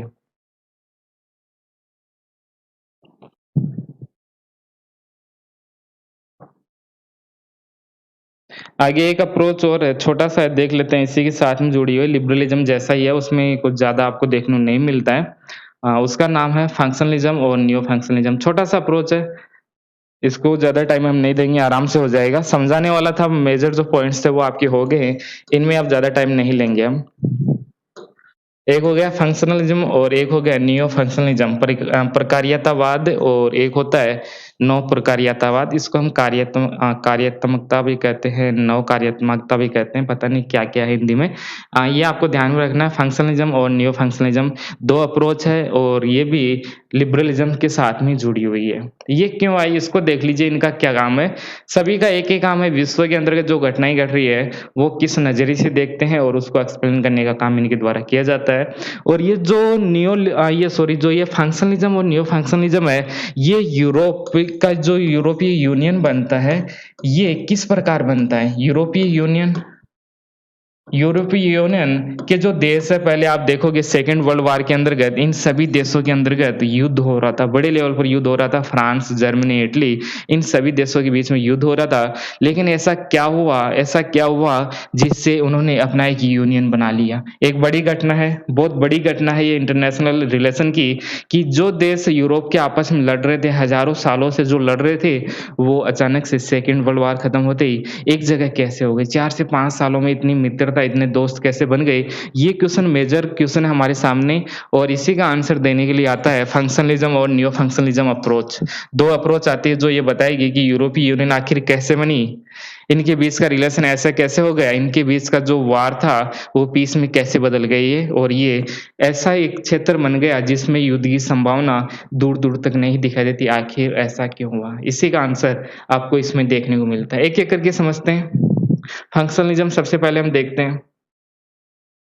बहुत छोटा-सा है, अब टाइम नहीं लगेगा इसमें। फंक्शनलिज़्म, इसके जो विचारक है वो है डेविड मैट्रेनी। डेविड मैट्रेनी के द्वारा ये कॉन्सेप्ट दिया गया और इनकी 2 किताबें हैं। एक वर्किंग पीस सिस्टम, काफ़ी महत्वपूर्ण किताब है ये। ए वर्किंग पीस सिस्टम और दूसरी है ये the functionalist theory of politics, ये 1943, इसकी डेट आप चेक कर लेना, 1943 है। और ये जो सेकंड है ये है the functionalist theory of politics, जो कि 1975 के अंतर्गत आती है। इन 2 बुक्स के माध्यम से हमें यूरोपीय यूनियन के बारे में हमें पता चलता है कि आखिर यूरोपीय यूनियन आखिर ऐसे कैसे बनी, इसका निर्माण कैसे हुआ और ये कैसे एक दोस्ती के रूप में बदल गए सभी देश। ये सब कुछ हमें इसी अप्रोच के देखने को मिलता है। चलो इसको समझते हैं। पहला पॉइंट है 1945 के बाद में यूरोपीय यूनियन बना और इसी घटना को समझाने के लिए ये अप्रोच हमारे सामने आई। पहला पॉइंट, गैर राजनीतिक तरीकों से हम राज्यों को एक साथ कैसे ला सकते हैं? ये इस बात का आंसर हमें देगा, हमारे पास में एक क्वेश्चन है कि गैर राजनीतिक तरीके होते हैं कि जो 2 लीडर है, 2 देशों के लीडर आपस में जाएँगे और कोई ट्रीटी कर लेंगे या कुछ एग्रीमेंट कर लेंगे। इसको हम क्या बोलते हैं? समस्याओं का समाधान राजनीतिक तरीकों से, जब देश के लीडर आपस में मिलते हैं। और यहाँ पर लिखा गया है कि गैर राजनीतिक तरीके, नॉन पॉलिटिकल की हम बात करें तो इसके अंतर्गत 2 देशों के जो लीडर है वो समस्या का समाधान नहीं करते। उस देश के अंतर्गत जो लोग रहते हैं वो समस्या का समाधान करेंगे। उस देश के अंतर्गत जो लोग रहते हैं इन दोनों देशों के बीच में, वो समाधान करेंगे समस्याओं का। तो ये हम फंक्शनलिज्म अप्रोच के अंतर्गत पढ़ते हैं। तो समस्याएँ हैं, राज्यों के बीच में जो समस्याएँ हैं, उनका समाधान पॉलिटिकल लीडर के अलावा भी जो देश में रहते हैं, जैसे टेक्नीशियन हो गए, कुछ स्पेशलिस्ट होते हैं, टेक्नीशियन हो गए, साइंटिस्ट हो गए, इनके द्वारा समस्याओं का समाधान किया जाएगा। समझ रहे हो आप? ये जो फंक्शनलिज्म है उसमें कहा जा रहा है कि समस्याओं का समाधान पॉलिटिकल लीडर के द्वारा नहीं किया जाएगा। जैसे भारत और पाकिस्तान के बीच में यदि प्रॉब्लम है तो उनका समाधान हमारे प्रधानमंत्री और उनके प्रधानमंत्री नहीं करेंगे। हमारे देश के जो टेक्नीशियन है टेक्नीशियन है, जो स्पेशलिस्ट है अपने फील्ड के अंतर्गत, और जो साइंटिस्ट है, उनके द्वारा इन दोनों देशों के बीच की जो कॉमन प्रॉब्लम है और जो काफ़ी महत्वपूर्ण है, उनका समाधान किया जाएगा। कौन-कौन सी प्रॉब्लम हो सकती है, जिनके द्वारा समस्याओं का समाधान किया जाएगा? जैसे कुछ समस्याएँ हो सकती है, संचार की समस्याएँ हो सकती है, कम्युनिकेशन की हो सकती है, यातायात, परिवहन की समस्या हो सकती है, इंफ्रास्ट्रक्चर की हो सकती है, एनवायरनमेंट प्रॉब्लम हो सकती है, अकाल और सूखे की समस्या हो सकती है। तो ये दोनों समस्याएँ आपको सॉरी ये 4-5 जो समस्याएँ ये आपको कॉमन है, हर देश के अंतर्गत इस प्रकार की समस्याएँ मिलती रहती है और एशिया जैसे महाद्वीप के अंतर्गत तो ये समस्याएँ आपको ज़्यादा ही देखने को मिलती है। यहाँ पर संचार की प्रॉब्लम है, यातायात, इंफ्रास्ट्रक्चर, पर्यावरणीय समस्याएँ, अकाल और सूखे की समस्याएँ। तो इन सभी समस्याओं का समाधान के लिए तकनीकी विशेषज्ञ किस एक साथ आएँगे। दोनों देशों के जो तकनीकी विशेषज्ञ हैं, वो एक साथ आएँगे और फिर अपनी इस कॉमन जो प्रॉब्लम है, इनका समाधान करेंगे। पॉलिटिकल लीडर यहाँ पर नहीं आएगा। फंक्शनलिज्म अप्रोच है, इसमें ये कहा गया कि जो समस्याएँ हैं, उनका समाधान पॉलिटिकल लीडर के अलावा जो टेक्नीशियन है हमारे अच्छे-अच्छे जो टेक्नोलॉजी में एक्सपर्ट है, जो साइंटिस्ट है, उनके द्वारा समस्याओं का समाधान किया जाएगा। पॉलिटिकल लीडर को तो हमें दूर ही रखना है। जैसे ही पॉलिटिकल लीडर आते हैं, ये हमेशा कॉन्फ्लिक्ट को बढ़ाएँगे। ओके? तो इनको हमें दूर रखना है, इनको तो पास ही नहीं आने देना। हमारे देश के लोग वहाँ जाएँगे, उनके देश के लोग यहाँ पर आएँगे और फिर इनकी जो बेसिक प्रॉब्लम है, उनका समाधान करेंगे और ये प्रॉब्लम हो सकती है। तो ये फंक्शनलिज्म के अंतर्गत कहा जा रहा है। समझ में आ रहा है? इतना ही आपको समझना है, विचारक आपको देखना है इसमें और ये क्या होता है ये देखना है। तो इसमें पॉलिटिकल लीडर दूर रख देंगे हम, इनका कोई काम नहीं है। समस्याओं का समाधान ये लोग आपस में मिलकर कर लेंगे। ये हो गया पॉइंट्स आपका। यहाँ पर यदि एक समस्या का समाधान होता है तो इससे राष्ट्र के मध्य सहयोग स्थापित होगा और वो ये सोचने लगेंगे कि हम अपनी अन्य समस्याओं का समाधान आपसी सहयोग के द्वारा करें। मान लेते हैं भारत और पाकिस्तान का एग्जाम्पल एक बार फिर से ले लीजिए, ये काफ़ी बेस्ट एग्जाम्पल है। भारत और पाकिस्तान के बीच में अपनी कुछ-कुछ समस्याएँ हैं, उसके बाद में हम यूरोप का भी एग्जाम्पल लेंगे। भारत और पाकिस्तान के बीच में ये प्रॉब्लम है, ये इन दोनों देशों की कॉमन प्रॉब्लम है कि नहीं? ये दोनों इस प्रकार की प्रॉब्लम है भारत और पाकिस्तान के बीच में संचार, यातायात, इंफ्रास्ट्रक्चर, पर्यावरणीय समस्याएँ और अकाल और सूखे की समस्याएँ। तो इनके समाधान के लिए इन दोनों देशों के टेक्नीशियन एक साथ में आएँगे। उसके बाद में क्या होगा, जब इन समस्याओं का समाधान हो जाएगा उसके बाद में हमारे जो बॉर्डर इश्यूज़ है या कुछ पानी की समस्याएँ हैं कि पानी नदी वाला इश्यू चल रहा है हमारा पाकिस्तान के साथ में चलता रहता है। तो वो जो समस्या है उनका समाधान उसके बाद में किया जाएगा। एक बार यदि इस प्रकार की समस्या का समाधान करेंगे तो लोग आएँगे, जाएँगे, उनके बीच में अच्छा माहौल बनेगा। उससे बॉर्डर इश्यू है, ये समस्याएँ तो बहुत दूर हो जाएगी, जिससे सभी प्रकार की समस्या का समाधान हो जाएगा। इसको और बेहतर तरीके से आप यूरोपीय यूनियन के संदर्भ में आप समझिए क्योंकि हमें वही समझना है। यूरोपीय यूनियन को समझाने के लिए जब ये अप्रोच आता है, तो उसी को हम समझते हैं पहले। यूरोपीय यूनियन के अंतर्गत जो भी देश है, उनके बीच की बेसिक प्रॉब्लम है, ठीक है? ये मान के चल रहे हैं कि उनके बीच की जो बेसिक प्रॉब्लम है यही है और इनका समाधान भी वहाँ के विशेषज्ञ करेंगे और जो टेक्नीशियन है, वो करेंगे, साइंटिस्ट लोग इनकी समस्याओं का समाधान करेंगे। उसके बाद में इन दोनों देशों के जो लीडर आएँगे, पॉलिटिकल लीडर हैं, वो भी धीरे-धीरे पास आने का प्रयास करेंगे और अपने जो इश्यू है, उनको धीरे-धीरे रिज़ॉल्व करेंगे, ओके? पहले जो बेसिक प्रॉब्लम है, जो सबसे महत्वपूर्ण है, उसका समाधान करेंगे, उसके बाद में बॉर्डर इश्यू है या अन्य प्रकार का कोई बिग इश्यू है, उनका समाधान किया जाएगा। तो इसको आप यूरोपीय यूनियन के संबंध में समझ सकते हो। एग्ज़ाम्पल के रूप में फ्रांस का एग्ज़ाम्पल लीजिए आप, ये फ़ेवरेट एग्ज़ाम्पल है इसी का, फ्रांस और जर्मनी। तो फ्रांस और जर्मनी एक लंबे समय तक यदि आप हिस्ट्री देखोगे तो हिस्ट्री में हमेशा से आप ये पढ़ोगे फ्रांस और जर्मनी का जो कॉन्फ्लिक्ट है वो सबसे बड़ा कॉन्फ्लिक्ट हमेशा से रहा है। जर्मनी वाले इन फ्रांस वालों को हमेशा से पीटते रहे हैं। जितने भी युद्ध हुए हैं लगभग जर्मन्स इसमें जीत जाते थे और बहुत इनसे माहौल इनका अच्छा बना के रखते थे ये जर्मन्स, काफ़ी पावरफुल होते थे। ओके, तो इनके बीच का जो रिलेशन है वो हमेशा से ही खराब रहा है। जब भी मौका मिलता फ्रांस वाला जर्मनी पर आक्रमण करता, जर्मन वाले फ्रांस पर आक्रमण करते। ऐसा ही इनका हिस्ट्री चला, हमेशा से ऐसा इनका हिस्ट्री रहा है। लेकिन 1945 में भी यही हुआ, 1945 तक आप देखोगे तो इनके बीच का कॉन्फ्लिक्ट इसी प्रकार से रहा। लेकिन उसके बाद में क्या हुआ कि इनको अपना ये पूरी तरह ध्वस्त हो गए, जर्मनी पूरी तरह ध्वस्त हो गया और जर्मनी अपने आप को जर्मनी ध्वस्त होने से पहले उसने फ्रांस को भी लगभग खत्म ही कर दिया था। हिटलर ने फ्रांस और ब्रिटेन को बुरी तरह खत्म कर दिया था और फ्रांस को ज़्यादा खत्म कर दिया था सेकंड वर्ल्ड वॉर के अंतर्गत। उसके बाद में क्या हुआ कि इनकी प्रॉब्लम इतनी ज़्यादा बढ़ गई थी, भूखमरी बढ़ गई, बेरोज़गारी लगातार बढ़ रही थी। ऐसे में इनको अपना औद्योगिक विकास करना था और औद्योगिक विकास करने के लिए चाहिए लोहा और इस्पात। लोहा और इस्पात इनको चाहिए, इनमें से एक देश के पास में लोहा था और एक देश के पास में इस्पात था। ओके, तो फिर क्या हुआ, ये दोनों लोहा और इस्पात का आदान-प्रदान करने लगे और फिर इनके बीच की जो समस्याएँ हैं, वो अपने आप समाधान होता गया। मेन प्रॉब्लम थी, उसका समाधान किया कि बेसिक प्रॉब्लम कौन-सी है और फिर लोहा-इस्पात दोनों एक्सचेंज करने लगे और फिर तेज़ गति से अपना डेवलपमेंट करने लगे। जर्मनी कुछ ही सालों में यूरोप का सबसे शक्तिशाली और विश्व में भी यदि टॉप 5 में हम बात करें, तो जर्मनी यहाँ पर आ जाता है और वर्तमान में यूरोप का सबसे पावरफुल कंट्री जर्मनी है। ओके, तो इनके बीच का जब रिलेशन अच्छा हुआ, इनके बीच का जो प्रॉब्लम था उनका समाधान किया और फिर पॉलिटिकल जो भी प्रॉब्लम थी उनका भी समाधान कर दिया। तो इस प्रकार से ये फंक्शनलिज़्म अप्रोच काम करती है।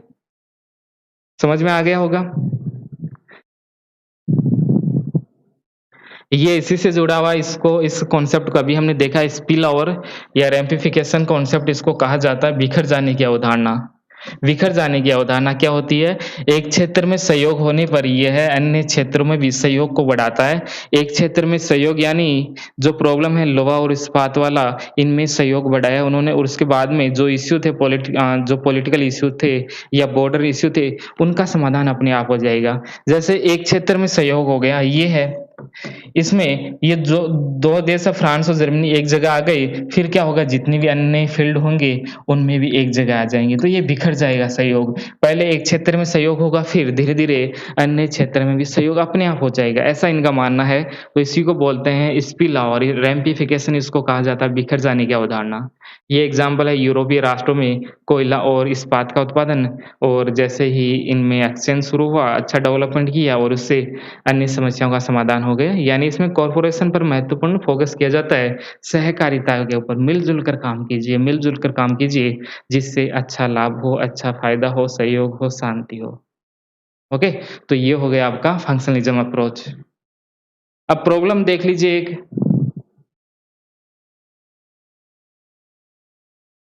ये इसका आलोचना होता है लेकिन इसको रहने दीजिए। आलोचना क्या पढ़ना है, इतना नहीं आता ऑब्जेक्टिव एग्ज़ाम में। इससे जुड़े हुए एक विचारक और है जीन मोनेट, इसको भी आप नोट कर लीजिए और ये भी आप समझ रहे हो कि इससे राष्ट्र राज्य की अवधारणा कमज़ोर होती है। इसको थोड़ा-सा देख लेते हैं, आपको समझा ही देते हैं। जैसे एक राष्ट्र राज्य है, ये है एक राष्ट्र राज्य। राष्ट्र राज्य राष्ट्र राज्य क्या होता है? राष्ट्र राज्य यानी किसी एक भाषा, जाति, धर्म के आधार पर जब व्यक्तियों के मन में ये भाव आ जाए कि हम सभी एक हैं और हम सभी एक हैं, फिर वो एक जगह रहने का डिसाइड कर ले कि हम सभी एक जगह रहेंगे, हम सभी एक ही है, तो उसी से बनता है एक नेशन स्टेट। ओके? तो नेशन स्टेट बन जाता है इससे, एक नेशन स्टेट ये बन गया। ये एक नेशन स्टेट बन गया फ्रांस। नेशन स्टेट का कॉन्सेप्ट हम नेशनलिज्म में और ध्यान से देखेंगे, ये हो गया जर्मनी। ये क्या कहते हैं फ्रांस वाले पहले कहते थे कि हमारी भाषा, हमारा जो धर्म है फ्रेंच फ्रेंच सबसे महत्वपूर्ण है, सबसे महत्वपूर्ण कौन है? फ्रेंच है, विश्व में सबसे शक्तिशाली कौन है? फ्रेंच, वो ऐसा कह रहे थे। जर्मन्स उधर कह रहे थे कि जर्मन्स जो नस्ल है, वो सबसे पावरफुल होती है। तो इस प्रकार से इनके बीच इनका ये नेशन स्टेट डेवलप करता है यूरोप के अंदर के लगातार और फिर क्या होगा, इनके बीच में ये जब रिलेशन बनेगा, लोहा इस्पात वाला रिलेशन बनेगा, तब क्या होगा ये बोलेंगे नहीं आप भी अच्छे हो, हम भी अच्छे हैं। तो श्रेष्ठता की जो भावना पहले इनके अंतर्गत थी, वो अब कम हो जाएगी और इनके जो पावर था इनका इनका जो पावर था पहले जैसे वो ये सोचते थे कि हम ही सर्वश्रेष्ठ है, वो इससे थोड़ा-सा हटना शुरू कर देंगे और वो कहेंगे कि नहीं-नहीं आप भी ठीक हो। जब ये एक-दूसरे से मिलेंगे तब उनके बीच में ऐसा भाव आएगा और डिटेल से हम उसको नेशनलिज़्म के अंतर्गत पढ़ेंगे कि कैसे राष्ट्र राज्य की अवधारणा कमज़ोर होती है जब राष्ट्र एक-दूसरे से कॉन्टैक्ट में आते हैं। कैसे यूरोपीय यूनियन बनता है, यूएनओ बनता है, डब्ल्यूटीओ बनता है। वैसे-वैसे जितने ऑर्गेनाइज़ेशन बनते जाएँगे, वैसे-वैसे राष्ट्र राज्य का जो कॉन्सेप्ट है, जो अवधारणा है वो कमज़ोर होती जाएगी। ये एक कॉन्सेप्चुअल क्वेश्चन बनता है जिसको हम बाद में एक बार फिर से देखेंगे। एक विश्व समाज की स्थापना होती है, ये हमने देख लिया जब सहयोग स्थापित होगा इनके बीच में, तो एक यूरोपीय यूनियन बनता है, इसी को तो हम कहते हैं विश्व समाज कि पूरा जो वर्ल्ड है वो एक ही है। पूरा वर्ल्ड है वो एक ही है, ऐसी भावना इसके अंतर्गत आती है। लेकिन फंक्शनलिज़्म अप्रोच ये तो कह देता है कि सभी देशों के जो टेक्नीशियन है, जो मैन स्कॉलर है या जो साइंटिस्ट है, जितने भी एक्सपर्ट अपने-अपने फील्ड में वो सभी एक जगह आएँगे और समस्या का समाधान करेंगे। लेकिन प्रॉब्लम थी, यदि हम फ्रांस और जर्मनी की बात करें, तो क्या उनके पॉलिटिकल लीडर जब तक नहीं चाहेंगे, तब तक इनके बीच के में क्या कोई रिलेशन हो सकता है क्या? यदि हम भारत और पाकिस्तान की हम बात करें और यहाँ पर डिसीज़न कौन लेगा? गवर्नमेंट यहाँ पर डिसीज़न लेती है, पाकिस्तान की गवर्नमेंट डिसीज़न लेगी, भारत की गवर्नमेंट डिसीज़न लेगी, तो ये रिलेशन कहाँ से बनेंगे? हम वहाँ कैसे जाएँगे? वहाँ लोग ऐसे कैसे आ जाएँगे, जब तक पॉलिटिकल उनके बीच में सपोर्ट नहीं बनेगा। ये एक बड़ी आलोचना की जाती है फंक्शनलिज़्म अप्रोच की, कि पॉलिटिकल लीडर आपस में जब तक नहीं मिलेंगे, तब तक हम उनके देश में कैसे जाएँगे? उनके लोग यहाँ पर कैसे आएँगे? कैसे? उनके पास में इसका कोई आंसर नहीं था और आंसर देने के लिए ही एक नई अप्रोच आती है जिसको हम न्यू फंक्शनलिज़्म कहते हैं। ओके, न्यू फंक्शनलिज़्म क्यों आया? उनको ये जो फंक्शनलिज़्म था वो केवल एक पॉइंट्स पर फ़ोकस कर रहा था कि जो पॉलिटिकल लीडर है उनको एक साइड में एक बार छोड़ दीजिए, उनका कुछ लेना-देना नहीं है। जो संबंध है, संबंध को बेहतर बनाने के लिए टेक्नीशियन के साथ में जो साइंटिस्ट है वो एक साथ में आएँगे, समस्याओं का समाधान करेंगे। वो एक बड़ी उसकी प्रॉब्लम थी कि उन्होंने पॉलिटिशियन को शामिल नहीं किया, राजनेताओं को उनको शामिल किया जाना चाहिए था। लेकिन अब सेकंड अप्रोच आएगी जो कहेगी कि क्या ये बिना राजनीतिक इच्छा के संभव है? क्या भारत के प्रधानमंत्री या भारत की सरकार की इच्छा के बिना हम वहाँ जा सकते हैं क्या? हमारे जो साइंटिस्ट हैं वहाँ कैसे जाएँगे? कैसे एक कॉमन प्लेटफ़ॉर्म का निर्माण करेंगे? कैसे समस्याओं का समाधान करेंगे? तो ये आलोचना के रूप में ये एक नया थियरी बिल्ड हुआ जिसका नाम है न्यू फंक्शनलिज़्म और अर्नेस्ट हास के द्वारा ये दिया जाता है। अर्नेस्ट हास लिख लीजिए।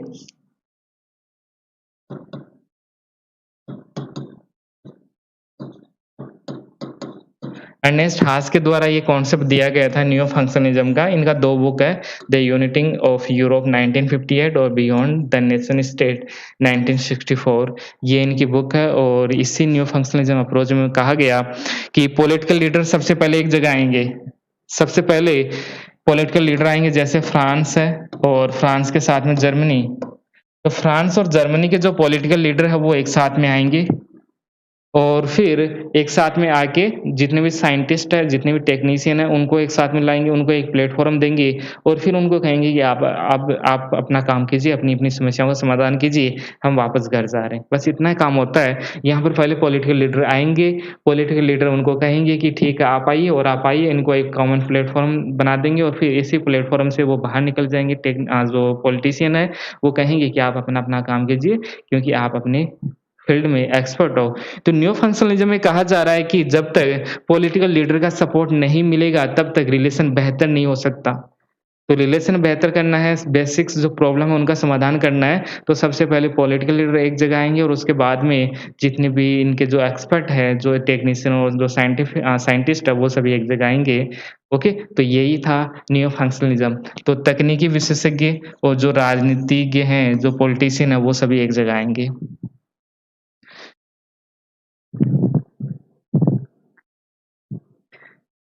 जो फंक्शनलिज़्म क्या कहता है, जो अनौपचारिक संस्थाएँ हैं, जिसमें राज्यों का सहयोग नहीं हो, उस प्रकार की संस्थाएँ बनाई जानी चाहिए। क्योंकि वो कह रहे हैं कि पॉलिटिकल लीडर नहीं आएँगे और जब पॉलिटिकल लीडर एक जगह नहीं आएँगे, तो कैसे औपचारिक संस्थाएँ बनेगी? ध्यान से सुनिए इस पॉइंट को, एक ये लास्ट पॉइंट है हमारा। इन दोनों के बीच में डिफरेंस आपको 2 डिफरेंस आपको देखने को मिलता है मेजर। एक हो गया फंक्शनलिज़्म और एक हो गया न्यू फंक्शनलिज़्म। तो एक एक पॉइंट तो ये हो गया इसमें, तकनीकी विशेषज्ञ इसमें शामिल करते हैं केवल तकनीकी और यहाँ पर साइंटिस्ट, वैज्ञानिक। दूसरा इसमें इसमें राजनीतिज्ञ और राजनीतिज्ञ के साथ में इसमें ये जो एक्सपर्ट है, ये भी साथ में ले लेंगे, यानी विशेषज्ञ इसमें साथ में लेंगे। जब इसमें कहा जा रहा है कि टेक्नीशियन और ये साइंटिस्ट एक जगह आएँगे, तो इनके द्वारा जो एक कॉमन प्लेटफ़ॉर्म बनेगा, वो अनौपचारिक होगा, उसमें सरकार का इंटरफेयर नहीं होगा। जिस ऑर्गनाइज़ेशन के अंतर्गत जिसमें सरकार का इंटरफेयर नहीं होता, उसको हम अनौपचारिक इंस्टीट्यूशन कहते हैं। तो इस प्रकार से ये इनका जो इंस्टीट्यूशन बनेगा, जो अपनी समस्याओं का समाधान करने के लिए जो प्लेटफ़ॉर्म बनाएगा, प्लेटफ़ॉर्म आप समझ लीजिए, जहाँ पर आके एक जगह काम करेंगे, तो ये जो प्लेटफ़ॉर्म होगा, वो अनौपचारिक होगा। अनौपचारिक होगा ये और ये बात हम कर रहे हैं, जो न्यू फंक्शनलिज़्म है, वो कह रहे हैं कि जो पॉलिटिकल लीडर है, वो पहले इनको एक इंस्टीट्यूशन बना के देंगे, एक संगठन बना के देंगे, ये लिख लेते हैं हम। एक औपचारिक संगठन ये बना के देंगे, क्योंकि यहाँ पर जब सरकार का इंटरफेयर हो रहा है, तो सरकार के द्वारा जो भी किया जाएगा, वो सभी औपचारिक संस्था हो जाएगा और फिर औपचारिक संस्थाओं के द्वारा औपचारिक संस्थाओं के द्वारा अपनी प्रॉब्लम का समाधान किया जाएगा। औपचारिक संस्था बना दी और फिर ये जो पॉलिटिकल लीडर है इनका काम खत्म हो गया, विशेषज्ञ यहाँ पर आएँगे, इस प्लेटफ़ॉर्म पर मिल-जुल कर काम करेंगे। लेकिन सरकार ध्यान रखेगी कि काम ठीक से कर रहे हैं, नहीं कर रहे हैं, इसमें सरकार का कोई रोल नहीं रहता फंक्शनलिज़्म के अंतर्गत। क्या कर रहे हैं, एक्सपर्ट अपने आप कर लेंगे क्योंकि एक्सपर्ट को अच्छे से पता है कि प्रॉब्लम क्या है। तो ये था फंक्शनलिज़्म और न्यू फंक्शनलिज़्म, समझ में आ गया होगा। अब समझने में इतना दिक्कत नहीं होगा यदि आपने लिबरलिज़्म और रियलिज़्म ठीक से पढ़ा है, तो आगे की जो अप्रोच है वो हम बहुत स्पीड्स के साथ में हम कर सकते हैं। यदि ये आपने ठीक से समझा है, तभी हम आगे आने वाली जो अप्रोच है उनको जल्दी कर सकते हैं। चलो इसी के साथ इसको ये अभी के लिए हो गया, अगला जो क्लास रहेगा वो स्ट्रक्चरल मार्क्सिज़्म के ऊपर रहेगा, जिसमें हम डिपेंडेंसी थ्योरी देखेंगे और उसके साथ में वर्ल्ड सिस्टम थ्योरी, दोनों थ्योरी हो जाएगी और बाकी बातें बाद में कर लेंगे। ओके?